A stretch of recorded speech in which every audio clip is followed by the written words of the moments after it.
Boa noite, é um prazer receber todos aqui, né? E foi um privilégio para a gente quando a Laís recebeu o nosso convite, aceitou com muita alegria. Isso é uma necessidade que nós estamos tendo, né? As mulheres aqui e acho que uma necessidade geral, né? Esse era que a gente devia ter mais instruções nessa fase da idade, a gente precisava de mais ajuda, né? E aí eu dei a ideia para ela, a gente conversou e deu certo. E estamos aqui hoje, né? Nós já oramos, nós já agradecemos ao Deus maravilhoso que nós temos, né? Que cuida de nós a cada dia. Davi era um rei, Davi era um guerreiro, Davi reinou muito tempo, né? Foi um homem segundo o coração de Deus. E Davi também era um poeta. A maioria dos salmos foi Davi que escreveu. Davi escreveu um salmo que fala da nossa identidade, que Deus nos conhece. Eu vou ler com os irmãos esse salmo. É o Salmo 139. E ele diz: Deus é onisciente e onipotente. O que é isso? Deus sabe todas as coisas e Ele é todo poder. Davi disse assim: Senhor, Tu me sondas e me conheces. Sabe quando me assento e quando me levanto. De longe penetras os meus pensamentos. Esquadrinhas o meu andar e o meu deitar. E conhece todos os meus caminhos. Ainda a palavra não chegou à língua. E Tu, Senhor, já conheces tudo. Tu me cercas por trás e por diante. Sobre mim põe a mão. Tal conhecimento é maravilhoso demais para mim. É sobremodo elevado, não posso atingir. Para onde me ausentarei do Teu Espírito? Para onde fugirei da Sua face? Se subo aos céus, lá estás. Se faço a minha cama no mais profundo abismo, lá estás também. Se tomo as asas da alvorada e me detenho nos confins do mar, ainda lá me haverá de guiar a Tua mão e a Tua destra me susterá. Se eu digo as trevas com efeito me cobrirão e a luz ao redor de mim se fará a noite, até as próprias trevas não me serão escuras. As trevas e a luz são a mesma coisa.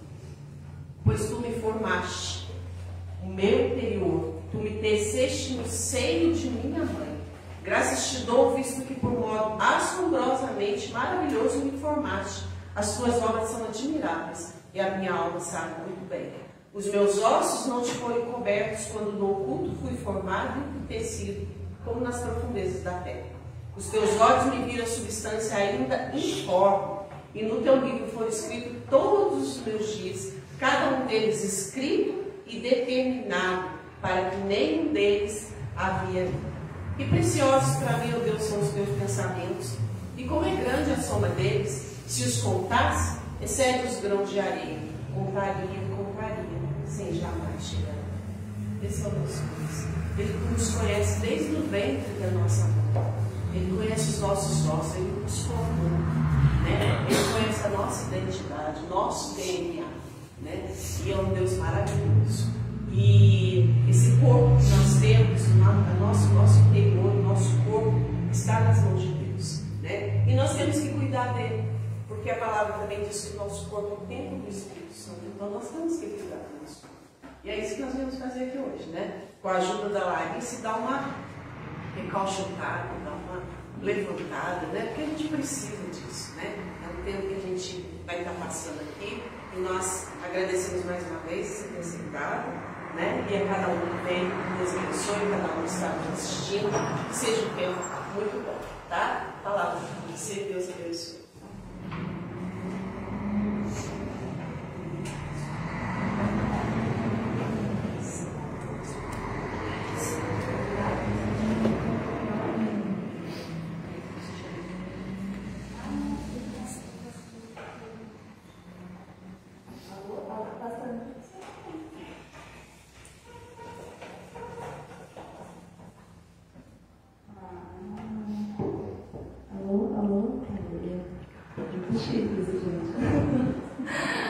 Oi, gente, boa noite a todos. Vocês vão me ajudando, né? Que não falando que eu vou alistando, tá?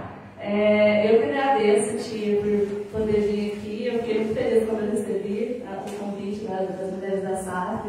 Para mim é uma felicidade muito grande, porque a nutrição é uma área que eu amo falar, Principalmente a saúde da mulher é um tema que eu gosto bastante, principalmente estar aqui falando sobre isso, para mim é muito importante, muito especial. Então, agradeço muito o convite. Eu espero que seja uma bênção para todo mundo, para o pessoal que está aqui também.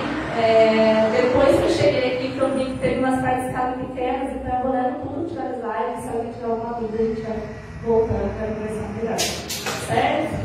Então vamos começar. Eu fui convidada para estar falando um pouquinho sobre a saúde da mulher especificamente. Então eu trouxe ali um tema que a mulher seja diferentes fases, já que a mulher é um ser tão maravilhoso e complexo ao mesmo tempo, né? A gente tem diversas fases aí, e principalmente a menopausa, que é uma fase muito importante, a gente está cuidando da saúde, tem muitos fatores que a gente tem que estar cuidando e tendo atenção nesse processo. E eu vou falar um pouquinho especificamente da influência da nutrição, que é a minha área na menopausa. Certo? Então vamos lá. Aí, passou.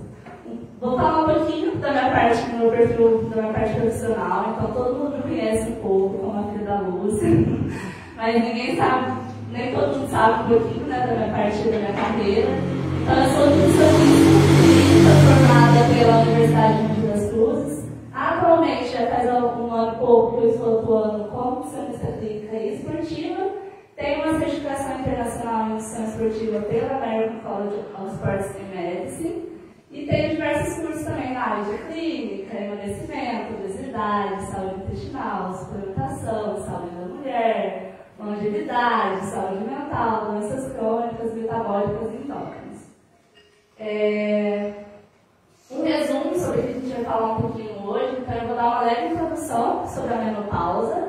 Vou explicar um pouquinho a fisiologia da menopausa, então o que acontece, quais são as alterações, quais são os impactos da menopausa na saúde e, no final, as estratégias nutricionais que a gente pode estar vendo sobre isso. Então, introdução. A menopausa, ela acontece ali em torno de 45 a 55 anos. Pode ocorrer antes, pode ocorrer um pouco depois, isso influencia muito a questão genética, tem a questão ambiental também, estilo de vida, mas principalmente a questão genética, mas normalmente nesse período dos 45 a 55 anos.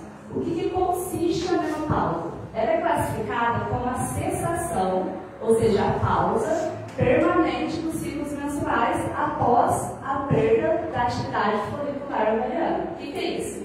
Os nossos ovários, eles têm folículos que a gente constrói desde o início. E a questão da menopausa é diferente do sexo masculino.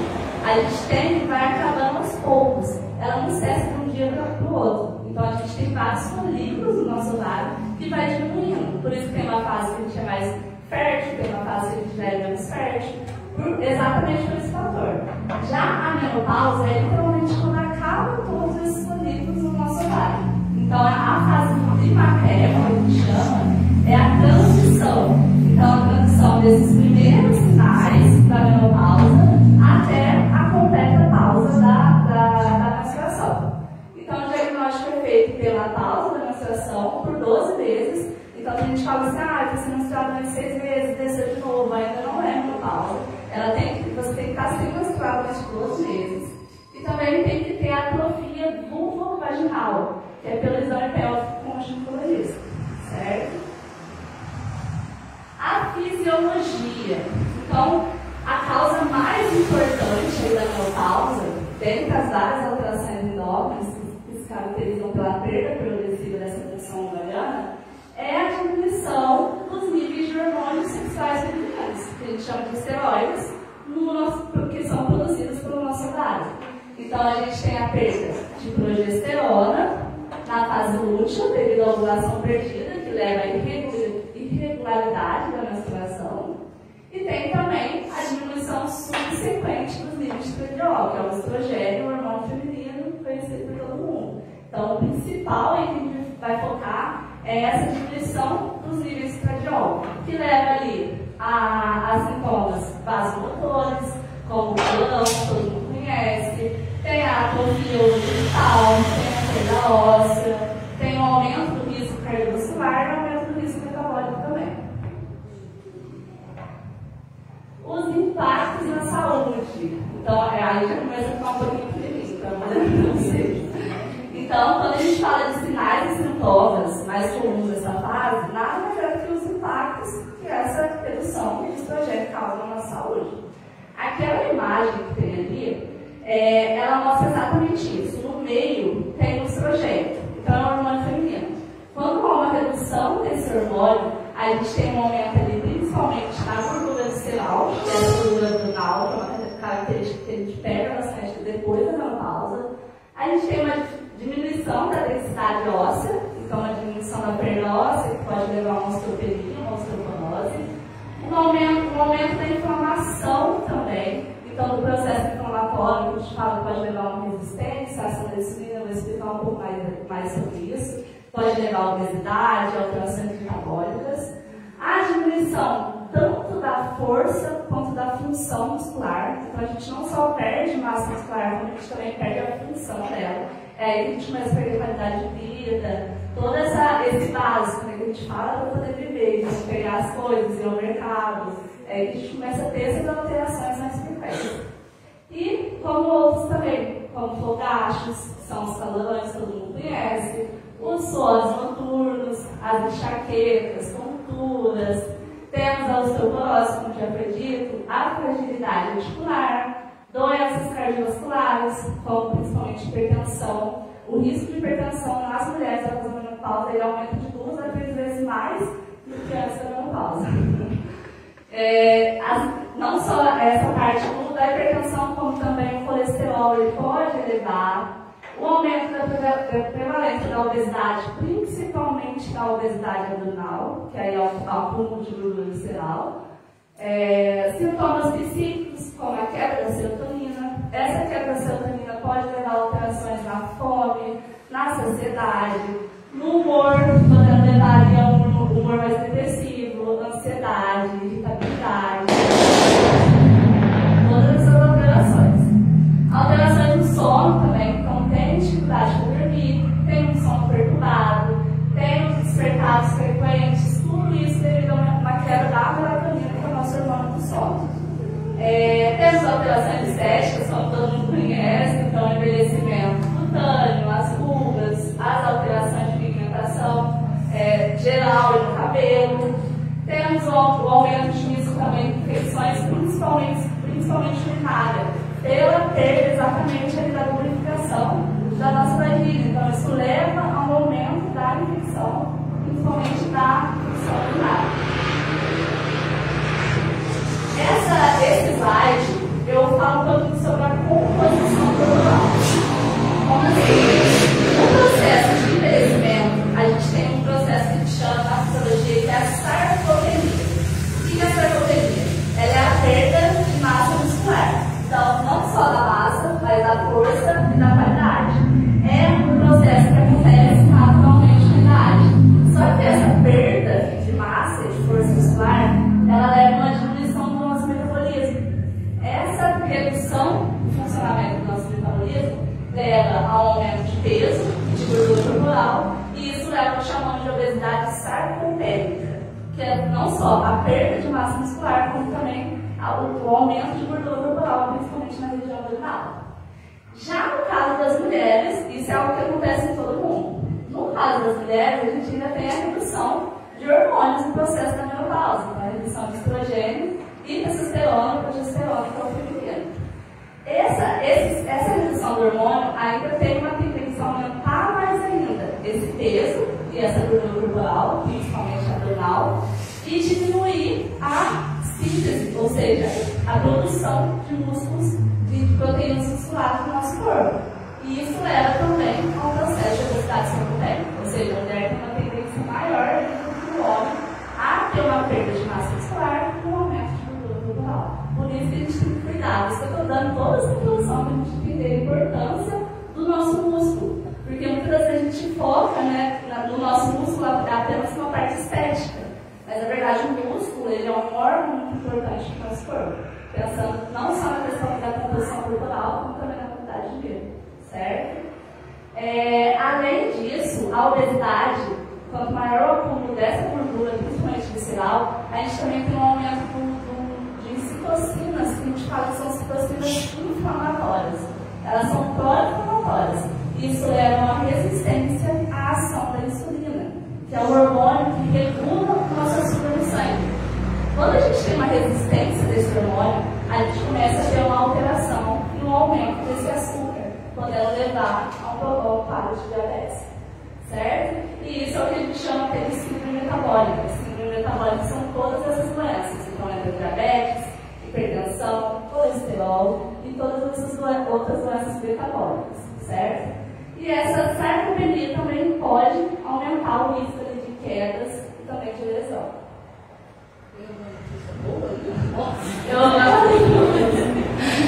Mostrando todos os impactos na saúde para a gente entender a importância. E por último, para eu explicar um pouquinho sobre os impactos, que é muito importante, é que a queda desse estrogênio também leva a uma diminuição da conversão de vitamina D. Ou seja, a gente tem a vitamina D inativa e temos a vitamina D ativa.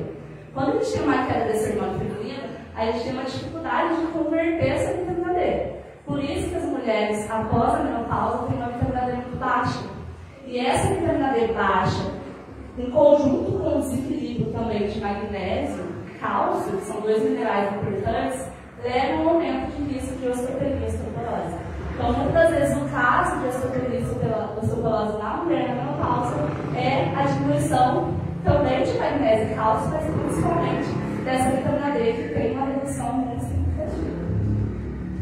Então, a nutrição e a suplementação elas se tornam fundamentais para gerar evolução clínica e auxiliar na utilização de todos os sintomas que se intensificam na rotina das mulheres durante a menopausa e após a menopausa. Agora sim, a gente vai entrar nas estratégias. A parte boa. A parte boa. Gente, sobre a nutrição, a alimentação, existem muitas estratégias nutricionais, existem muitos suplementos. Eu trouxe aqui as principais que têm ali evidência científica, na literatura científica, e também o que eu vejo na prática. Então, o que a gente usa, o que realmente funciona. Então, eu tentei juntar um pouco para não ficar muito viciado. Vocês vão ver que eu já vou trazer conteúdo bastante da alimentação. Então, as estratégias nutricionais. Como que a alimentação ela pode contribuir nessa fase? Quando a gente pensa na alimentação, existem vários padrões, existem várias dietas. Então, o pessoal pensa, dieta low carb, low fat, cetogênica, qual que eu uso nesse processo para reduzir gordura, para ganhar massa muscular, para evitar osteopenia, osteoporose. Existe um que a gente chama de padrão alimentar mediterrâneo. Eu não sei se já ouviram falar. É um padrão muito conhecido e muito estudado hoje em dia. Eu falo que ele está aumentando cada vez mais pela característica e pelos benefícios, principalmente na menopausa. Então, esse padrão, ele atua diretamente no estresse oxidativo que acontece no nosso corpo nesse processo, na inflamação, na resistência à insulina, então tudo que eu estava falando, considerado fatores de risco para a perda de massa muscular e tem sido associado a melhores medidas óssea, cardiovascular e muscular. E o que é esse padrão? Esse padrão alimentar mediterrâneo ele é caracterizado em padrão alimentar baseado nos povos dos países da costa do mar Mediterrâneo. Então, ali no litoral da Europa, pega a Itália, Portugal, aqueles campos ali todos. Eles são estudados porque eles têm um consumo muito alto de vegetais, legumes, gordura mono e poliinsaturadas e grãos, que são a prioridade da alimentação deles. Então, em um estudo, mostrou até que a mortalidade de doenças coronárias na área do Mediterrâneo era de 2 a 3 vezes menor do que no norte da Europa e nos Estados Unidos, que seria uma dieta ocidental. Aqui no Brasil, a gente também entra como dieta ocidental. O que é essa dieta ocidental? É um aumento no consumo de carne vermelha, embutidos, como linguiça, salsicha, mortadela, presunto, calabresa. Todos esses embutidos e carne vermelha, a gente tem um alto consumo e eles têm o contrário. Eles têm uma redução de consumo de carne vermelha e de embutidos. Eles também têm uma diminuição no consumo de açúcar, de sal, de carboidratos refinados e de gordura saturada. O que é a gordura saturada? A gordura saturada é uma polêmica pra gente. Por quê? na nossa região é muito cultural a gente consumir banho de porco para cozinhar, óleo de coco, porque todo mundo acha que é saudável, porque às vezes tem mito, aí tem informação, ele acha que é saudável, não é. Outra gordura saturada. As gorduras da carne, principalmente, os embutidos também são ricos. Os industrializados também, porque a indústria usa a gordura saturada para produzir os alimentos ficar mais baratos de todas. Então, todos esses alimentos são ricos em gordura saturada. Já a alimentação, o padrão alimentar mediterrâneo, eles têm uma ótima proporção de ômega 3 e ômega 9. O que é ômega 3? Principalmente vindo de peixes, de água fria, então atum, sardinha, salmão. É uma gordura que o nosso corpo não produz, então se a gente não consome, a gente tem deficiência dessa gordura. E a alimentação deles também é muito rica em ômega 9. É a terra do azeite, então não tem como eles usar outra gordura. Eles usam azeite para cozinhar, usam azeite para temperar, usam azeite para fazer receita. Então a principal gordura utilizada por eles é o azeite de linguiça virgem. Num momento está um absurdo, está inviável, né? Então eu sempre indico também o óleo de canola, que é um óleo de uma planta, é vinda do Canadá. E muita gente acha que o formiga também é uma planta tóxica. Mas na verdade, a planta mas a extração da gordura não é tóxica. Então o óleo de canola ele é rico em ômega 3 e ômega 9. Ele é melhor. E o óleo de soja já não é tão legal porque é rico em ômega 6, que é um ômega que a gente fala que já tem um padrão mais inflamatório no nosso corpo. Então quando a gente pensa em gorduras, esse é um dos principais pontos que a alimentação deles é mais saudável que a nossa. Porque a gente tem um alto consumo de gordura saturada, aquelas que eu falei no início, um alto consumo de ômega 6, que é mais inflamatório, como óleo de soja, óleo de milho, óleo de algodão, e um baixo consumo de ômega 9, do azeite, do abacate, das oleaginosas, castanhas e amêndoas. E também do ômega 3, eu acho que é bom contar. Do ômega 3 também, dos peixes das águas frias, porque pra gente é mais difícil mesmo o consumo, por isso que normalmente na prática clínica eu indico muito a suplementação, certo? Ali no cantinho na tabela, eu até falei um pouquinho, mas não perdi, falei das gorduras. Eles têm uma alta presença também de polifenóis. O que são polifenóis? São compostos antioxidantes e anti-inflamatórios que contêm nas frutas, nos legumes, das verduras. É por isso que a gente sempre fala, tentar manter o mais cor possível no prato. Porque quanto maior as cores, maior a quantidade de polifenóis. Certo? Uma elevada presença de fibra, essa é uma característica importante deles também. Então, a fibra contém ali nos grãos, nas sementes integrais, nas leguminosas, que é o feijão, a soja, a ervilha, grão de bico, lentilha, são muitos alimentos que a gente não investe, né? A gente acaba deixando de lado. E esses alimentos, eles reduzem a resistência à insulina, que é o hormônio que eu falei lá no início, melhorando ali a nossa glicemia, né? Melhorando o quadro ali do nosso açúcar no sangue e também reduz o colesterol alto. Então a fibra, ter um consumo maior de fibra e diminuir o carboidrato refinado, não é que o pão não pode, não é que a farinha não pode, é que quanto mais a gente inclui fibra na alimentação e ter uma refeição mais completa, melhor o perfil aí do nosso açúcar no sangue na hora que essa refeição for absorvida no nosso corpo. Certo? E temos os fitoesteróides nessa alimentação também. O fitoesterol ele controla a absorção intestinal do colesterol. Então, o fitoesterol normalmente a gente tem na soja, nas leguminosas também, nas oleaginosas. Então, ele faz ao contrário do nosso colesterol. O fitoesterol é como se fosse um colesterol das fontes vegetais. Então, o colesterol só vem de fonte animal e o fitoesterol só vem de fonte vegetal. E ele faz exatamente o contrário do colesterol no nosso corpo. Certo? E, por último, os ácidos graxos poliinsaturados, que eu falei, eles também têm um consumo de ervas e especiarias muito grande. Então, ao invés de consumir excesso de sódio, de sal, de tempero pronto, de quinoa, desses alimentos industrializados, eles consomem muito orégano, pimenta do reino, cúrcuma, todos esses temperos naturais que a gente conhece e acaba deixando de lado. Certo?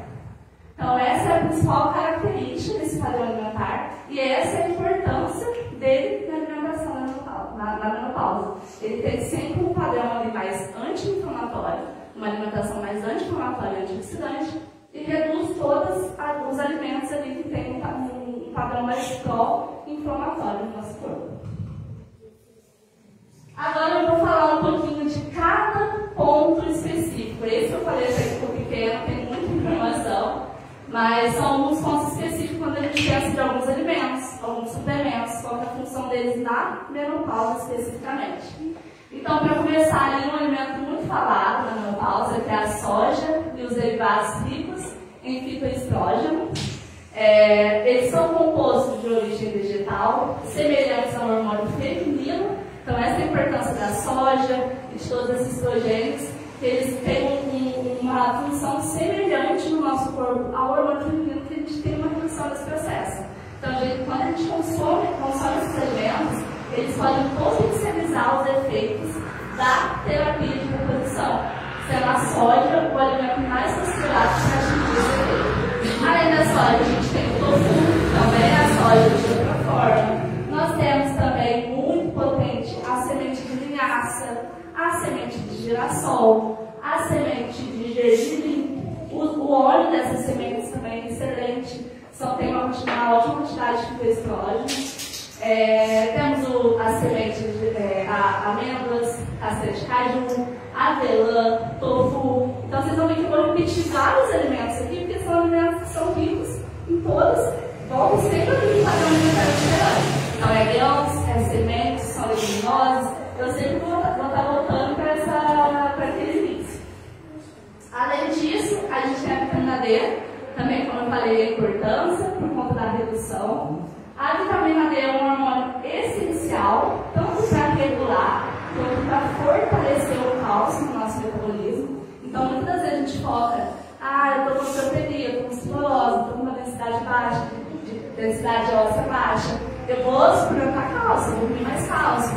Mas a vitamina D, ela está até solicitada para ser chamada como hormônio, e não como a vitamina D, porque ela age exatamente pegando o cálcio do nosso sangue e levando para dentro do nosso osso. Então, ela faz esse transporte do cálcio. Muitas das vezes, no processo de osteoporose, a gente tem uma perda de cálcio do nosso osso. Por isso que ele começa a ter aquelas porosidades e o osso começa a ficar mais frágil. Aí a pessoa vai fazer exame, o cálcio está alto, mas é porque ela está perdendo cálcio do osso. Então, a vitamina D, ela faz exatamente ao contrário. Ela pega o cálcio e leva para dentro do nosso osso e fortalece aquele cálcio que está ali dentro do osso. Por isso a importância da vitamina D na nossa saúde óssea. Ela aumenta, então, a absorção de cálcio, contribui para o desenvolvimento e manutenção dos ossos saudáveis e prevenção de osteoporose, previne doenças respiratórias do trato superior. Então, a vitamina D é muito importante, por exemplo, para o Covid, para a gripe, para asma, bronquite, sinusite, rinite, qualquer infecção do trato respiratório superior. Quanto maior a quantidade de vitamina D, melhor para a gente prevenir e evitar todas essas infecções.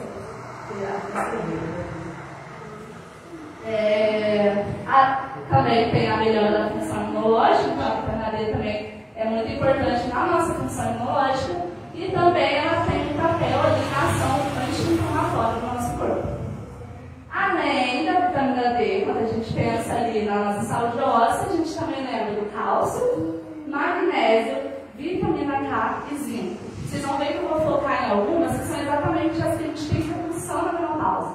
Então, são exatamente as que normalmente a gente faz um exame bioquímico, uma avaliação, as pacientes têm deficiência de todas essas vitaminas e esses minerais. Então, em conjunto com a vitamina D, todos esses minerais e vitaminas, eles são os elementos chaves da estruturação óssea. Então, primeiro a gente pensa na vitamina D, depois a gente pensa nesses outros. Então, cálcio, pela nossa cultura, a gente ainda tem um alto consumo de cálcio. Então, a gente tem muito consumo de lácteos, derivados. Então, a deficiência de cálcio é muito rara aqui na nossa região. A maior deficiência que eu vejo na prática clínica, assim, de 10 pacientes que eu pego, 9 tem deficiência de vitamina D. Ou vitamina D, ou magnésio. Só que magnésio é algo muito difícil a gente avaliar por exame bioquímico. Então, a gente normalmente foca pelo consumo. Se a pessoa tem um consumo baixo, a a gente já deduz que pode ter um deficiente de magnésio, que também é importante na estruturação óssea. Então, quais são os alimentos fontes de todos esses que eu falei? Vegetais folhosos, lácteos e derivados, as leguminosas, novamente, as sementes e grãos integrais, abacate, banana, aveia, peixe, frango. Então, tudo que é carne mais magra, alimentos mais integrais e o máximo ali que a gente fala de natura possível. Então, vegetais, legumes e frutas. A gente tem também o ômega 3, muito famoso.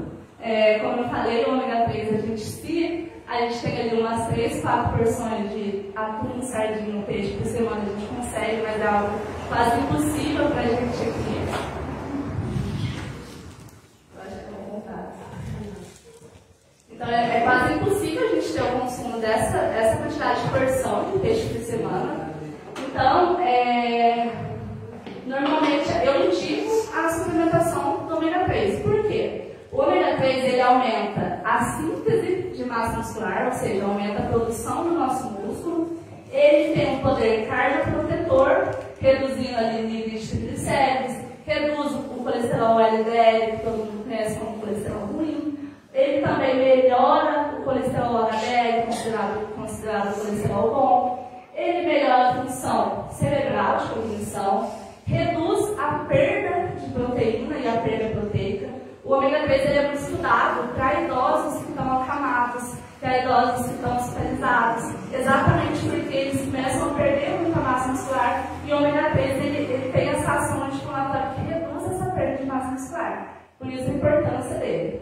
E ele otimiza também a recuperação muscular, então para quem tem ali treina e sente muita dor, muito cansaço, o ômega 3 ele auxilia nessa recuperação mais rápida. E também tem um efeito ali anti-inflamatório muito importante no nosso corpo. Tem a manutenção da massa muscular, então eu coloquei dessa forma porque quando a gente pensa em manutenção do nosso músculo, a gente tem alguns pontos que a gente precisa ter. Então, o treinamento resistivo é crucial, não tem como a gente ter melhora, ganho de massa muscular sem treinamento resistido. Consumo proteico adequado ao longo do dia. Então, o que é o consumo proteico? A gente indica normalmente consumir ali, pelo menos de 3 a 4 porções de proteínas por dia. Quais são as proteínas? Leguminosas, novamente, então soja é uma excelente fonte proteica, feijão, grão de bico, lentilha, ervilha. Temos as fontes proteicas animais também, então lácteos e derivados, queijo, iogurte, temos os ovos, as carnes. Então, o ideal seria que a gente tivesse ali de 3 a 4 porções dessas proteínas por dia. E, na verdade, a gente faz ao contrário. Então, eu sempre dou uma dica para os pacientes, eu sempre uso isso como exemplo. Eu falo assim, gente, pensa, quando a gente vai pensar em um café da manhã ou um café da tarde, o que a gente pensa em comer? A gente pensa em bolo, a gente pensa em pão, pensa em rosquinha, bolacha. A gente nunca pensa, vamos a queijo e 15 até, né? Mas vamos comer um iogurte, vamos tomar um iogurte com frutas, vamos comer queijo, vamos fazer um omelete com os ovos mexidos. Vamos fazer um tofu, para quem gosta, né, das proteínas vegetais. Então, fazer um tofu mexido, parecido com os ovos mexidos também. Então, a gente nunca pensa, por exemplo, ovos é uma excelente opção de proteína vegetal, também para estar passando em uma torradinha. Então, a gente nunca pensa nesses alimentos que são essenciais. Por quê? A proteína, quando a gente pensa em proteína, a gente não tem produção no nosso corpo e a gente não tem estoque. Então, se a gente não consome proteína em todas as refeições, a gente tem uma perda dessa proteína e uma deficiência dessa proteína. Então, o que acontece? O nosso corpo precisa de proteína. O que ele precisa de proteína? A nossa saúde óssea precisa de proteína, a nossa saúde articular, ou seja, cartilagem, tudo isso é feito de proteína. A nossa pele, o colágeno, é só um pedacinho de uma proteína. Então, o nosso cabelo, a nossa unha, tudo isso é feito de proteína. Então, quando a gente não tem um consumo adequado dessas proteínas, o nosso corpo faz o quê? Ele vai e usa o nosso músculo como substrato. É aí que a gente começa a perder massa muscular ao invés de ganhar. porque a gente não está tendo consumo adequado de proteína de forma fracionada. Então não é você pegar ali um suplemento proteico, consumir uma vez ao dia e acabou. A gente tem que ter no mínimo 3 a 4 porções de proteínas por dia, certo? Além disso, existe também a suplementação de creatina, que hoje em dia é muito falada e muito estudada.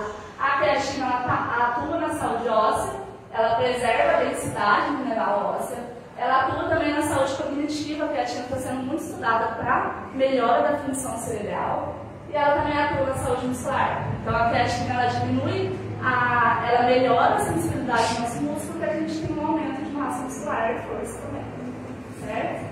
E temos o whey protein, que todo mundo fala. O que é o whey protein, gente? Ele não é um suplemento feito pelo pessoal da academia.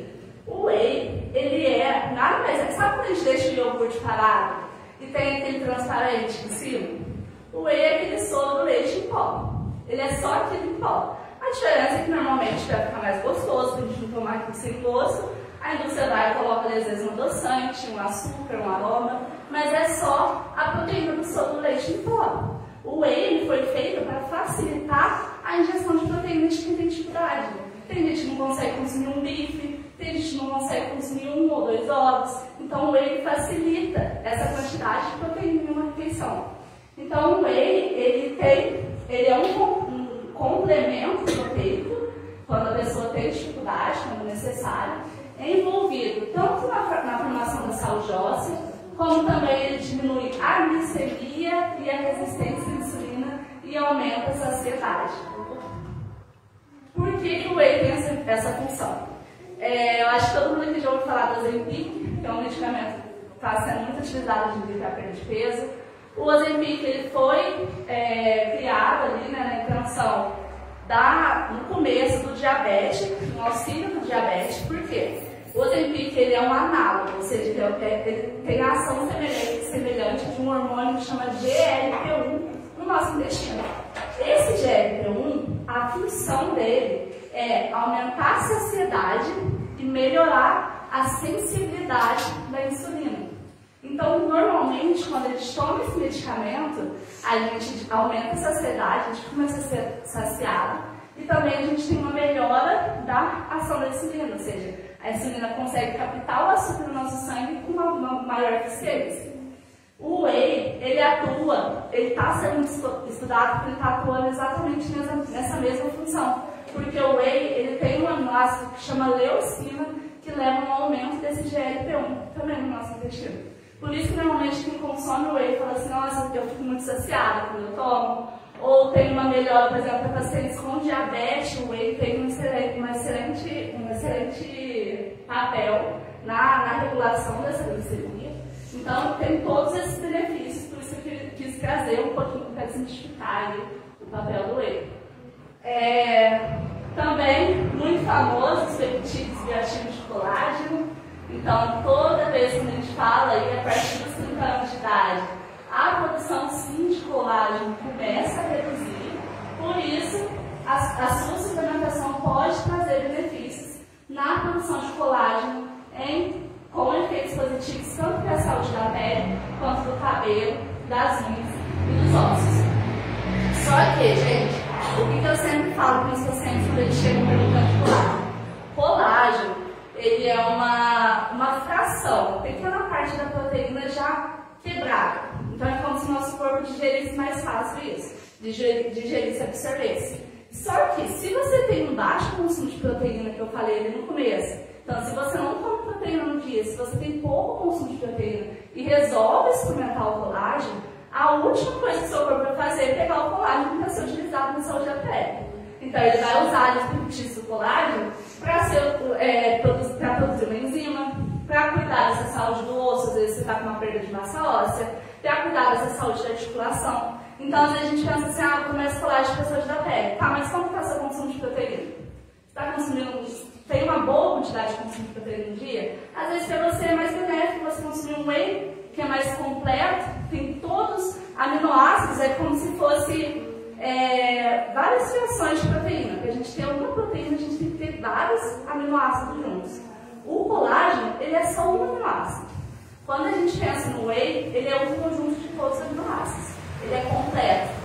Então, dependendo, por isso que isso é muito individual. A gente tem que ter um consumo adequado de proteína para que o colágeno assim possa fazer efeito. Tem que te cortar, mas é como você disse da vitamina D, que é para deficientes. Exatamente. É a vitamina C com ferro. Exatamente. Né? A vitamina C melhora. Exato. A gente chama isso de sinergia nutricional. Então, os alimentos eles têm uma sinergia. Por isso que a gente fala, gente, suplemento é o último ponto. A gente tem os alimentos que eles são completos, eles têm as quantidades, eles conversam entre si, eles têm uma sinergia, um ajuda na absorção do outro, como também um pode atrapalhar a absorção do outro. Por isso que a gente precisa de um acompanhamento para que a gente possa saber isso de forma individualizada para cada um. Tá? E por último, o magnésio, vou falar dele mais uma vez, porque ele também é um mineral muito importante na menopausa. Por quê? Estudos mostram que o baixo consumo de magnésio está diretamente relacionado com ansiedade e depressão. Um consumo adequado desse mineral ele pode contribuir para o relaxamento, para a melhora da ansiedade, de sintomas depressivos, da performance cognitiva, da redução da fadiga e o melhor, da otimização do sono. Como o magnésio ele é um ansiolítico, um relaxante, um calmante, ele auxilia bastante no sono de quem é muito ansioso, de quem não consegue ter uma boa qualidade de sono. Então, às vezes, pode ser uma deficiência desse magnésio, certo? E eu vou colocar embaixo de quase todos os slides, porque a gente precisa ter muita atenção nisso também, gente. Administrar de forma individual. Eu estou dando uma palestra, então, tecnicamente, estou falando de tudo um pouquinho. Não significa que tudo isso vai ser bom para você, não significa que você precisa de todos esses pontos. A gente precisa ter uma individualização e uma personalização da alimentação para cada um, certo? Agora a gente vai falar um pouquinho sobre suplementação como complemento, ou seja, já falei de minerais, já falei de vitaminas principais aí na menopausa. Agora eu vou falar ali de alguns suplementos, principalmente alguns fitoterápicos. Então, o que são isso? A gente tem ali a primeira, valeriana officinalis. A valeriana é uma planta utilizada como um produto fitoterápico para aliviar ansiedade, estresse, ondas de calor e melhorar a qualidade do sono. Então, como eu sempre falo, suplemento, gente, é a cereja do bolo. Se você tem tudo aquilo que a gente está falando desde o começo, com uma base muito bem feita, o suplemento ele vai sim fazer ter um bom benefício. Agora, se você quiser ter a cereja do bolo e não ter o bolo, na verdade, não funciona para nada.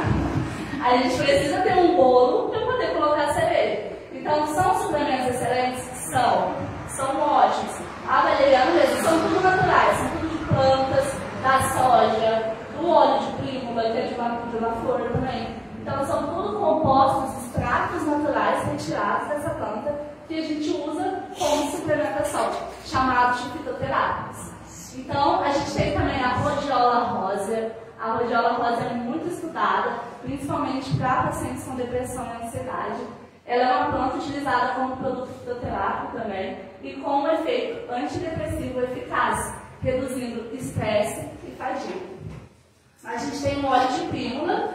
O óleo de prímula ele é um óleo extraído de uma planta rica em ácidos graxos poliinsaturados, com potencial para reduzir a frequência dos fogates, que são os calorões, ao longo do dia e da noite. Também é um óleo muito utilizado para reduzir, bom, né? A gente tem as isoflavonas de soja e as isoflavonas de trigo vermelho. O que são isso? Qual é a diferença da isoflavona de soja para a soja, por exemplo?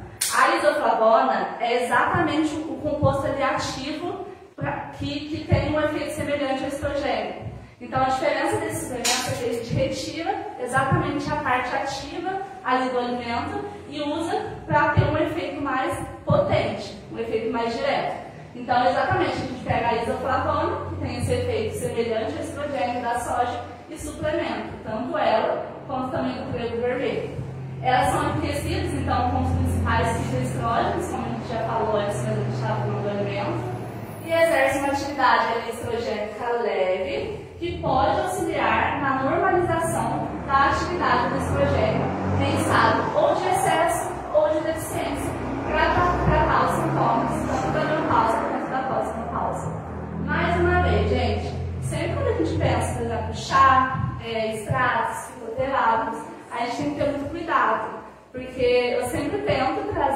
volta, porque a gente perdeu muito, né? Isso de usar chá, às vezes, ervas, que são muito potentes, são compostos naturais, muito poderosos, só que a gente tem que ter um cuidado. Esses fitoterápicos mesmo, a gente tem que conversar sempre com o médico se a gente estiver fazendo reposição hormonal. Hormônio, a gente tem que ter um cuidado. Então, se você for fazer reposição hormonal para menopausa, conversa com o seu médico sobre o uso de fitoterápicos, sobre o uso de suplemento ainda mais tranquilo, mas principalmente esses fitoterápicos que eles podem ter, às vezes, ali alguma ligação com algum medicamento que não pode ser utilizado, tá?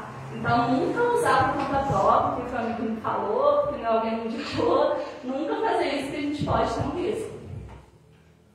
Os chás, então, eu trouxe os quatro chás principais, que são poderosíssimos, também temos muita evidência, não quis trazer vários, quis trazer os principais. A gente tem aí o chá, que são nomes super difíceis.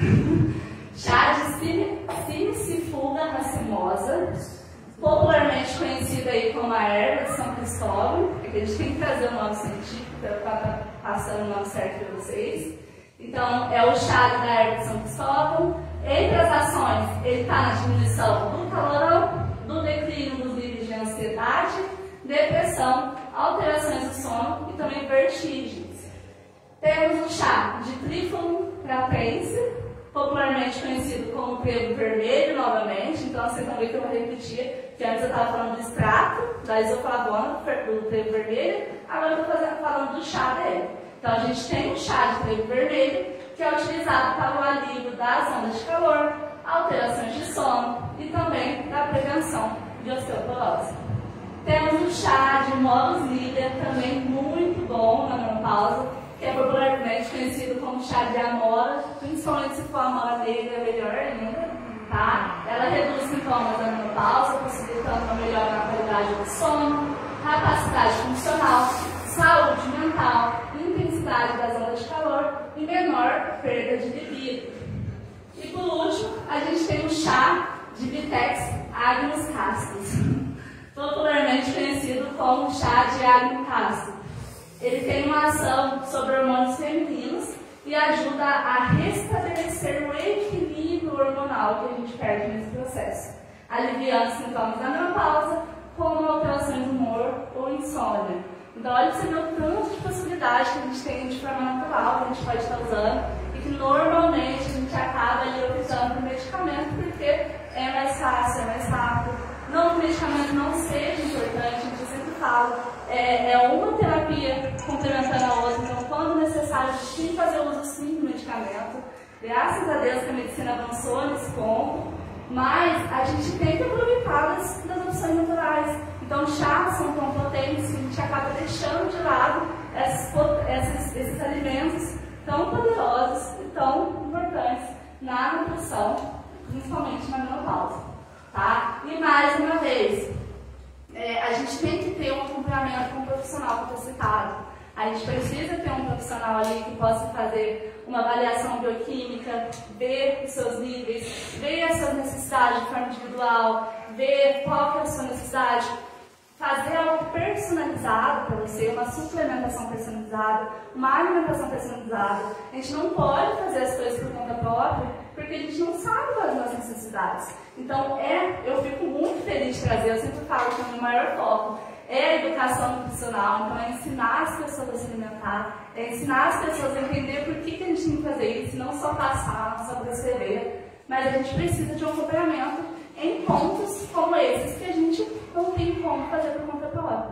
Então não suplementem sozinho, não tomem qualquer coisa sozinho, avaliem, façam exames sim, não liguem para quem fala assim, não precisa fazer exame, precisa sim, gente. A gente precisa cuidar de saúde, como o pastor falou. Quando a gente pensa em saúde, a gente tem que cuidar da nossa saúde física, então cuidar da alimentação, fazer exames, fazer atividade física e como também temos que cuidar ali da nossa saúde mental, então cuidar do estresse, ter momentos sociais, manejar toda essa nossa saúde mental, como também a nossa saúde espiritual. Então eu sempre falo que é uma tríade, é a saúde espiritual, saúde mental e saúde física, certo? Então vamos ter um conjunto aí de todas elas.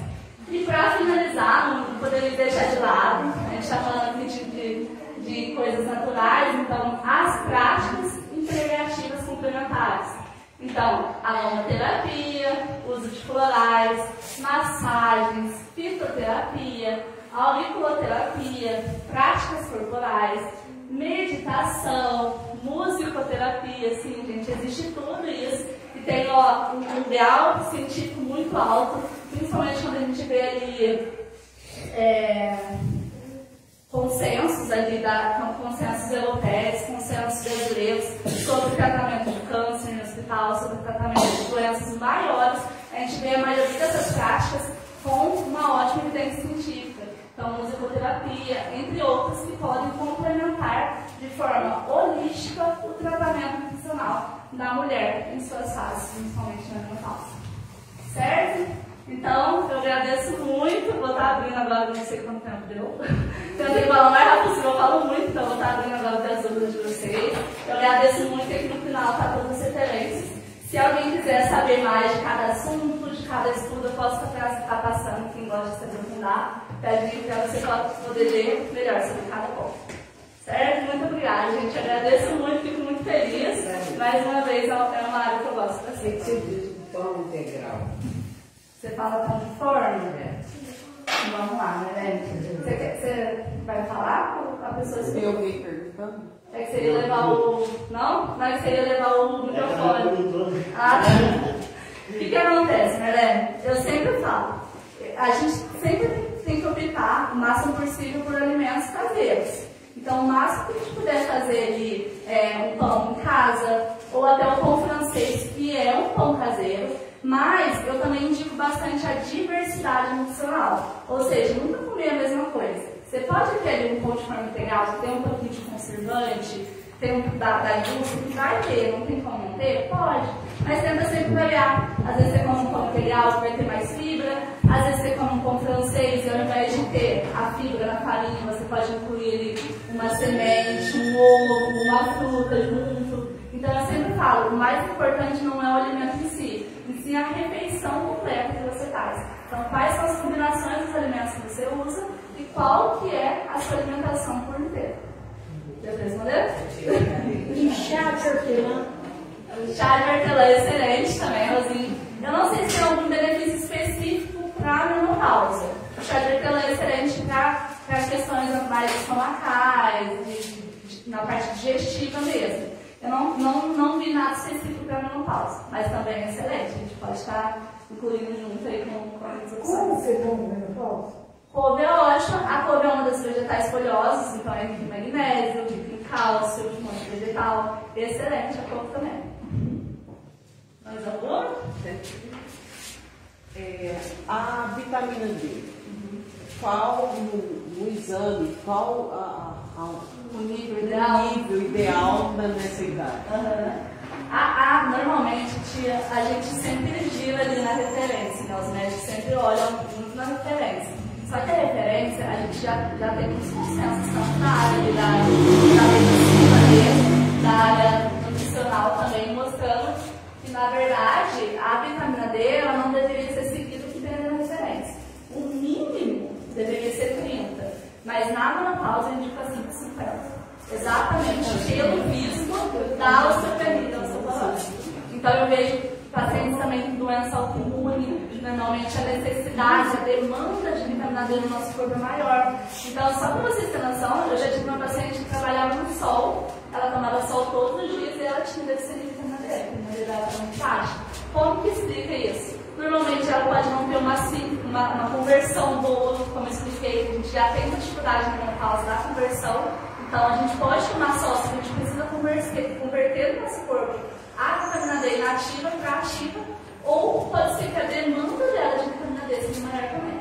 Então, se a pessoa tiver uma doença autoimune em conjunto com o processo da menopausa, a necessidade é maior ainda. Então, a gente tem que ter no mínimo ali uma vitamina D sintética. Existe a necessidade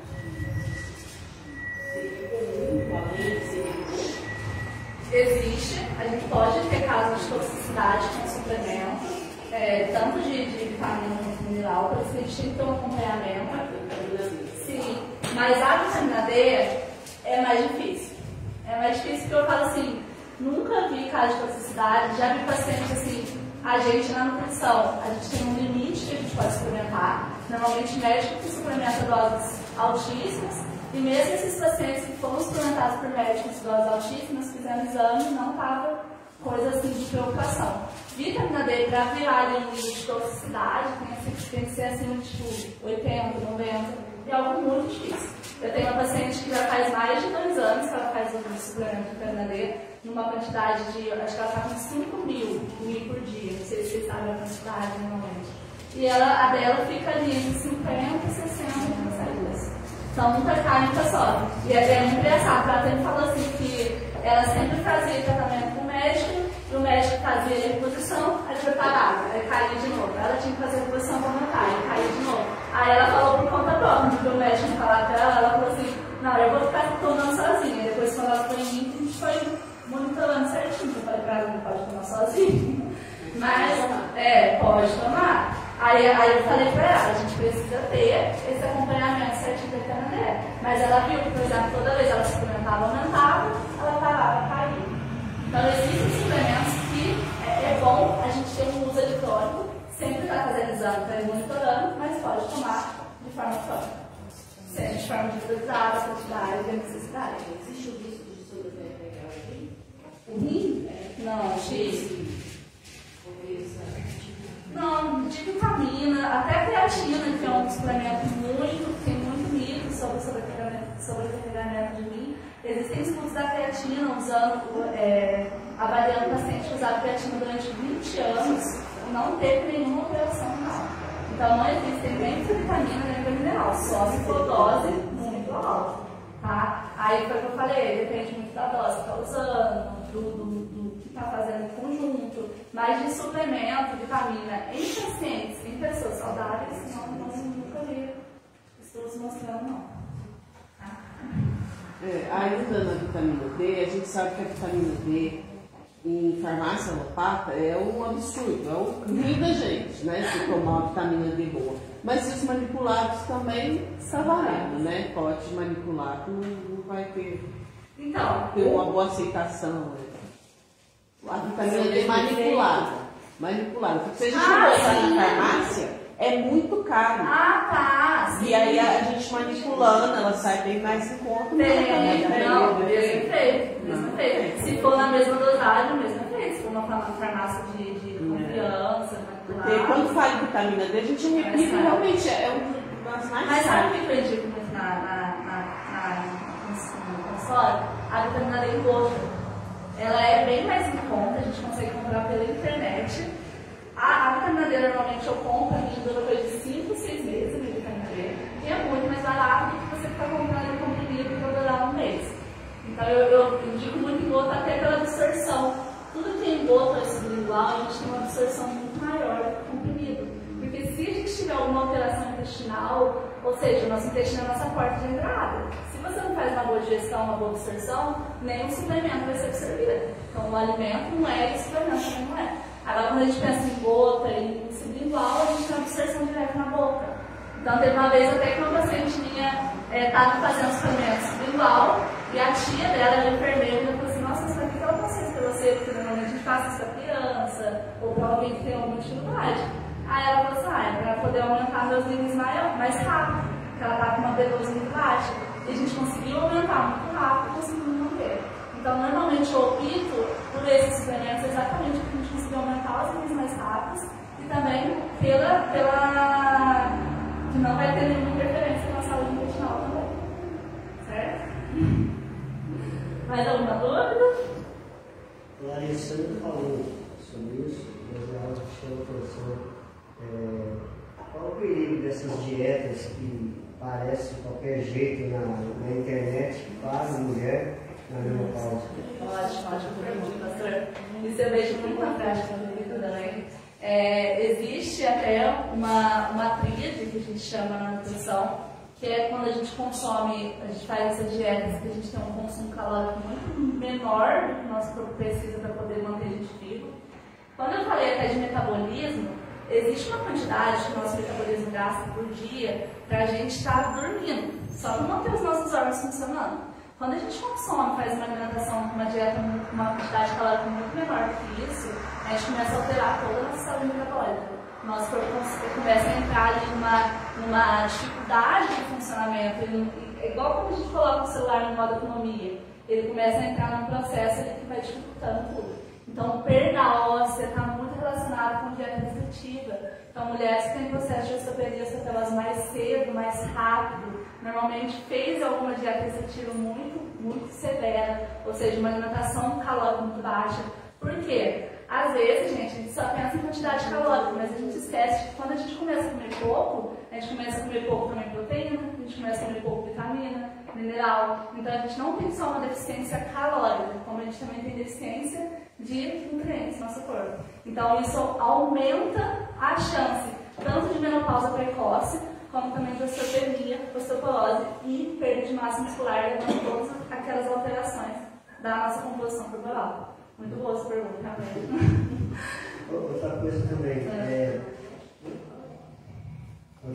também, você fala ali de personalizar, né, o tratamento para cada pessoa. Né? E esse personalizar é só um profissional que vai saber qual é a necessidade daquilo que você precisa. Então, qual é o valor, assim, para a gente que é leigo sobre isso, qual é o valor dos exames para que você possa fazer uma dieta para cada pessoa? Dos exames, você fala o valor dos exames clínicos. Isso. Mas isso já é muito varia de laboratório. Assim, é uma necessidade, né? Porque às vezes a pessoa não vai saber fazer, não. Sim, né? com certeza. Aí, no caso aí, completando ali, ele passou, quais os exames que a mulher na menopausa deve fazer? Além dos exames assim, para avaliar a saúde geral, então quando a gente começa a ler bombeana, glicemia, colesterol, função renal, função hepática, então básico, né? Que a gente fala que é o exame de rotina, eu peço principalmente vitamina D, especial, ferro, que é principalmente a ferritina, que a gente fala, né? Também existe uma deficiência de ferro e a gente tem que estar avaliando. B12 também é uma vitamina do complexo B muito frequente ter deficiência de B12. Quando a gente pensa até, não sei se você já ouviu falar de um marcador que aumenta o risco de doenças cardiovasculares, ele chama homocisteína. É um exame que a gente faz, exame bioquímico. Essa homocisteína a gente consegue avaliar. Quando ela está elevada, ela pode aumentar o risco de doenças cardiovasculares. Quando ela está baixa, significa que a gente não tem risco. E normalmente quem controla essa homocisteína, que é um aminoácido, são as vitaminas do complexo B. Então, quando ela está elevada, é muito comum a gente suplementar, principalmente a B9, que é o ácido fólico, a B6 e a B12, e a gente consegue reduzir essa homocisteína, que eleva o risco de doenças cardiovasculares.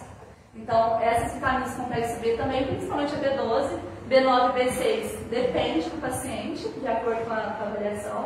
Específicos, tem a vitamina D, então, B12, ferritina, deixa eu pensar. Tireoide. Da tireoide, função da tireoide também é essencial, também deveria ser um exame de rotina, né? Magnésio, dependendo do paciente também, principalmente se for um paciente com doença autoimune. Foi o que eu falei, o magnésio, gente, tanto o magnésio quanto alguns outros minerais que são eletrólitos. Então, magnésio, potássio, sódio, são minerais que raramente vai estar baixo ou alto no nosso exame bioquímico. Por quê? Eles são minerais que eles precisam ter um certo equilíbrio na nossa circulação. Se você faz exame e está baixo, é porque você está morrendo. Porque ele é muito difícil estar baixo. Então, são exames que a gente nem costuma pedir tanto, porque eles não vão ter alteração. O corpo sempre vai estar se esforçando para ter um equilíbrio ali desses minerais. Então, eles são muito difíceis de avaliar pelo exame bioquímico por isso. Existe, sim, uma certa referência. Por exemplo, o magnésio é bem pertinho. Se eu não me engano, o magnésio é de 1,6 a 2,2. Se o seu está de 1,8 para baixo, até 1,6, significa que você já está com uma deficiência severa. Ele não está abaixo da referência, que ele nunca vai estar. Agora, se ele estiver ali entre 1,8 e 2,1, é um valor bom. Certo? Então, são coisas delicadas. Eu sempre falo, uma coisa que o professor me falava. Referência não é feita para a gente avaliar a pessoa como um todo, a pessoa de forma individual. A referência é só para a gente ter literalmente uma referência. A gente precisa ter um olhar clínico, um senso crítico ali dos exames. Então, avaliar também a alimentação, se ela tem consumo ou não. Eu acho que dos exames de vitamina principal, assim, básico, que eu pediria de primeiro, seria mais essas vitaminas específicas. Foi o que eu falei, cálcio é muito difícil a gente ter deficiência. Pode pedir também, tem um cálcio iônico, se a pessoa tiver um processo de osteoporose eu também peço. Mas as principais, assim, que são vitaminas que a gente sempre tem deficiência, que eu costumo pedir, são essas específicas. Certo? Deu para responder? Mais alguma dúvida? Não? Então é isso, gente. Muito obrigada. Todo mundo tem, né? Deixa o seu contato aí. Ele tá pequenininho. Depois eu dou um zoom, mas se eu não trouxe nada pra dar também. Mas eu tenho meu Instagram, que é Larissa Nutri. Se vocês entrar lá, tem um contato no meu Instagram, vocês podem conseguir entrar direto lá e já direciona diretamente no meu Instagram. Como eu disse, eu atendo aqui em Poço Alto, então eu atendo tanto presencial quanto de forma online. E quem precisar, será um prazer poder estar ajudando, poder estar cuidando de cada um de forma individual, certo? Mais uma vez, eu fico muito feliz mesmo pela oportunidade. Eu amo falar, sempre gostei da faculdade de falar muito, agora eu falo mais ali. As consultas sempre duram horas, principalmente se a pessoa fala demais, porque é um assunto que eu amo. Demora, até ela demora muito mais. Ela fala que a minha massagem demora muito mais. Então, muito obrigada, gente. Muito obrigada também, Ti, todos da SATA, pelo convite, pela oportunidade de estar aqui falando sobre isso com vocês. Espero que vocês tenham gostado. Certo? Se vocês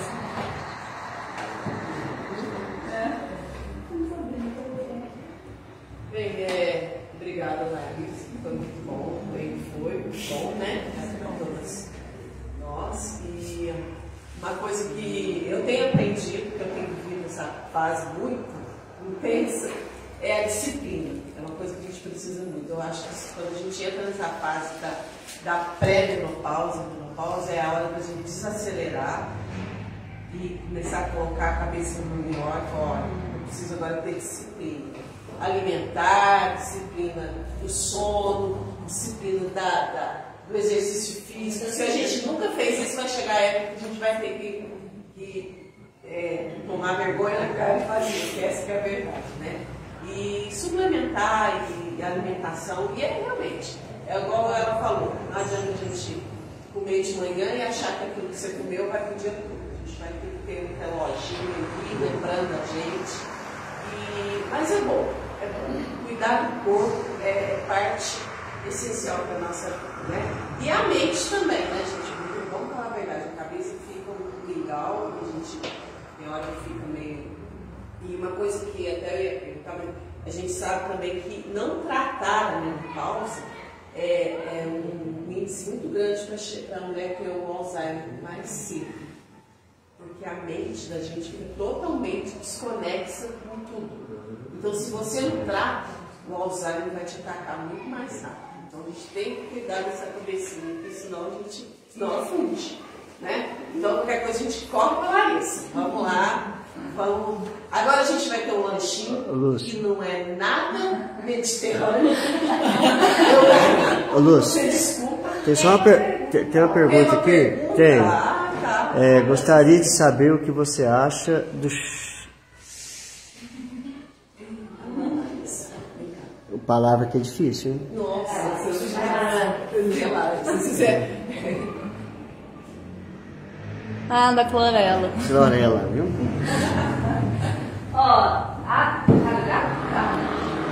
clorela, ela é um composto de algas marinhas. Então é excelente, tanto a clorela quanto a espirulina. São formas aí naturais e formas vegetais, principalmente, ricas em B12, cálcio, tem muitos minerais, muitas vitaminas, tem proteína também, numa quantidade menor. Então, também é algo adicional, mais uma vez. Tanto a clorela quanto a espirulina, se a gente quiser usar de uma vitamina, um suco, são excelentes alimentos. Tem uma ótima quantidade de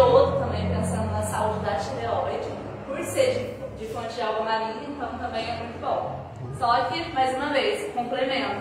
E só para finalizar também o que a Tia estava falando, a gente tem que realmente ter esse cuidado. Então, agora é uma época para você estar cuidando de vocês. Então, vocês já cuidaram de todo mundo. Então, é o momento de vocês desacelerar, cuidar da saúde, se priorizar, para ter, não só pensando em saúde estética, que também é importante a gente estar bem com a gente mesmo, mas principalmente ter longevidade. Então, envelhecer com qualidade, com saúde, vocês terem disposição, ter qualidade de vida para poder ir no mercado, para poder brincar com os netos. São as coisas que a gente às vezes esquece, a gente só foca na estética, a gente esquece da qualidade de vida também. O iodo a gente encontra aí? O iodo, a gente tem a suplementação, como que eu falo? Não é suplementação. A gente tem a fortificação de iodo no nosso sal. O nosso sal brasileiro é iodado porque a deficiência de iodo foi uma carência de saúde pública. Foi uma época que o pessoal, as pessoas estavam tendo muito bócio da tireoide, que é o pescoço um pouco mais grosso. Então, o iodo a gente tem tanto o iodo fortificado no nosso sal, como também na clorela, na espirulina. Iodo normalmente é principalmente de fontes de algas marinhas também. Então, consumir algas, consumir clorela, espirulina, consumir alimentos de origem vegetal, a gente consegue ter um consumo maior de iodo. A pergunta foi da Sônia Mara. Ela Sônia Mara, respondeu a sua Muito obrigada, Sônia Mara, pela pergunta. Bom? A Sônia Mara é da federação. A nossa federação, e eu mandei o link no Facebook e ela falou que ela ia entrar. É muita gente que quer saber, né? Muita gente que quer orientação. E a gente não deve ter vergonha. Eu falo assim que eu acho que as pessoas, as mulheres, têm vergonha de falar que está nessa fase. Gente, não é vergonha, né? Eu acho que vergonha é a gente deixar passar e não cuidar. É muito triste. Eu fiquei particularmente triste quando eu vi de uma nutricionista, não sei se você concorda, que na nossa cidade a gente chama de pilateiro, tá? Desculpa aí, olhando. Mas ela falou assim, o pilates não adianta tanto quanto a musculação. Porque a gente precisa ganhar muita massa mesmo, e só a musculação te dá, né? Aí eu ficava triste, porque eu pensei, a gente gosta do pilates, né? A gente gosta do negócio mais leve. Mas é coisas que a gente deve procurar, a gente tem que correr atrás. Eu falei para a Larissa, eu acho que a gente deveria ter muito mais instrução. Falta isso até na área da saúde. As pessoas tinham que voltar isso para esse olhar para a mulher nesse tempo. Nesse tempo agora precisava disso. Né? Assim como tem acompanhamento para o câncer de mama, para tantas outras coisas, a mulher no climatério ela precisa de acompanhamento. A partir, como diz ali, dos 40 anos, a gente pode já começar a tratar e pensar nisso, tá bom? Então, aquelas que ainda não têm, estão colocando a perna de seguro, né? Não é fácil, tá bom? Mas passa, né? Com jeitinho passa, tá bom? Mas muito obrigada, agradeço a todos, tá? Foi muito bom. Antes da gente ir lá para trás,